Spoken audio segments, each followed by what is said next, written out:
There's a federal election coming up. Thoughts? Is there? No idea. Don't care. I should, but I don't. Elections. Some countries have them and some countries don't. And some think they do, but they're actually a rigged pantomime perpetrated by corrupt politicians in the back pocket of corporate fucking reptiles. It's a disgrace. And while many of us have toyed with getting some kindling together and burning this fucking sham to the ground, there might, and I stress might, be another way. And that's what we're here to investigate.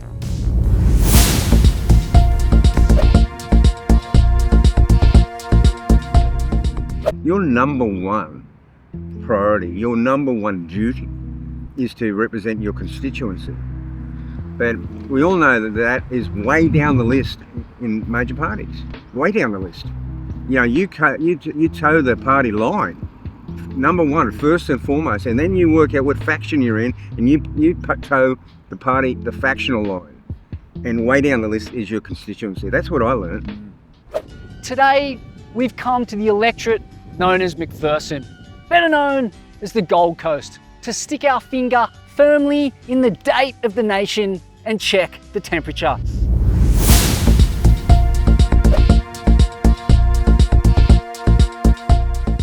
Welcome to the division of McPherson, a southern Queensland electorate famous for sharing its names with a leggy 80s supermodel, and of course, home to our most famous international exports, Margot Robbie and Chappelle Corby. It's also home to the jewel in the Australian surfing crown, the Southern Queensland Points, from Snapper Rocks all the way to Burleigh Heads. Yeah!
inequality waves in the area, you would dead set think that surfers have their run of the joint.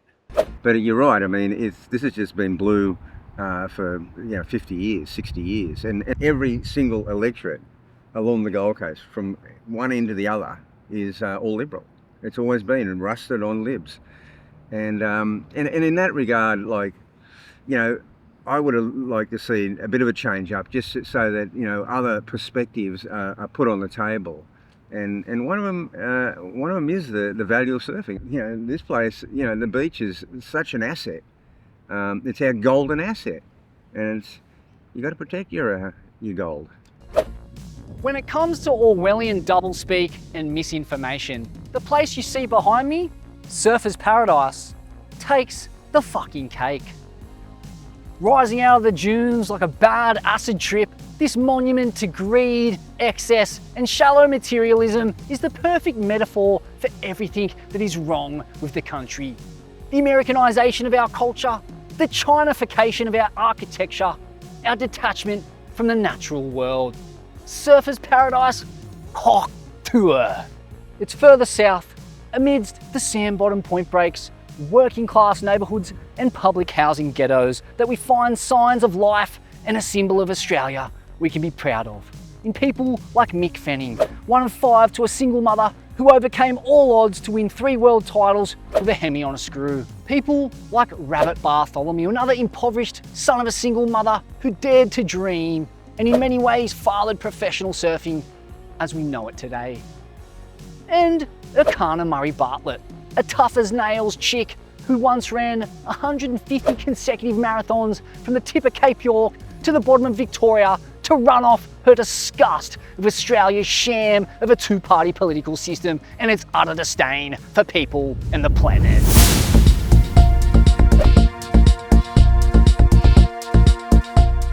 The current system, the two-party, they're so interested in the next election cycle that they're not thinking long-term, right? So there's this 3-year cycle where the priority is getting elected.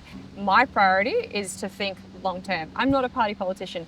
4 months ago, I was a run coach and a nutritionist. I don't need this job, this MP role to sustain myself. I'm purely doing it out of the love of the community and the frustration at the current cost of living crisis, the current environmental crisis, housing crisis, because we need long-term solutions that go past political self-interest and corporate lobbying.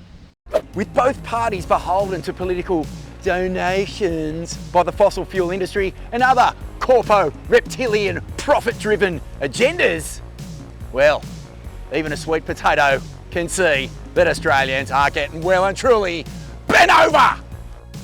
This is the tripe that's served up as choice to the Australian people by the mainstream media outlets in this country. 2 wings on the same bush chook that's just pecking away at your beach bag, stealing all your valuables and running off to their little nest in the bush to sit on their pile of money. Well, let me tell you, Australians are onto it and we've had a fucking gutful of it. When I say the words federal politics, what's the first sentence that springs to your mind? I don't know, just get taken back a bit like, ooh, federal government sounds intense. Bit of lying, really. Bit of lying, that's about it. Politics, lying. What's the first feeling that comes to mind? Bollocks. All the lies. 100% all the lies, Corruption. but 100%, but they never ever come out and speak the truth. Doesn't have a part in my life at all. If you read the paper, you're misinformed. If you don't read the paper, you're uninformed. Do you vote? Nah, never have. Never have. I cop the fine. Yeah, I'll vote, but I have to. Don't know what I'm waiting for though. Do you trust politicians? Probably not, eh? You're forever going backwards. You can't really get ahead. I think a lot of people feel like even if they engage in politics, it doesn't really change the outcome of things. Cost of living, access to education, like my uni fees are through the roof, this housing crisis, all the stuff that everybody's talking about all the time. And I feel like people are constantly talking about it, but there's not really any change being seen. I don't see no solution unless we cut down the people. Cut down what people? The people coming to Australia. There's always been this kind of apathy, like nearly like the golden goose laying the golden eggs. It'll just be there for us. And we've had to fight tooth and nail for every inch of our coastline. So the question is, how do we get good people with good intentions, putting their communities first in positions of power without having to toe the party line. Well, for one thing, don't get your info from the mainstream media. Those guys are Realising what you can believe and what you can't, and don't just believe everything you hear without actually getting some backup on it. The ones that are in the pocket of Murdoch, just totally write them off and don't believe anything you say. What you want to do is get involved with your local community and vote accordingly. That's why I get up every single morning. That's what's dragged me from my beautiful life into this chaos of a political campaign, is because I agree, I want to see that utopia for me, for our kids and for our kids' kids and for the future of our species. I think it is genuinely the most important thing and it's absolutely worth fighting for. I see myself as concerned citizen, and then if I get in, then I'm politician. But for right now, we're just a regular punter trying to stick it to the man and make some proper positive change, because we both know we need it.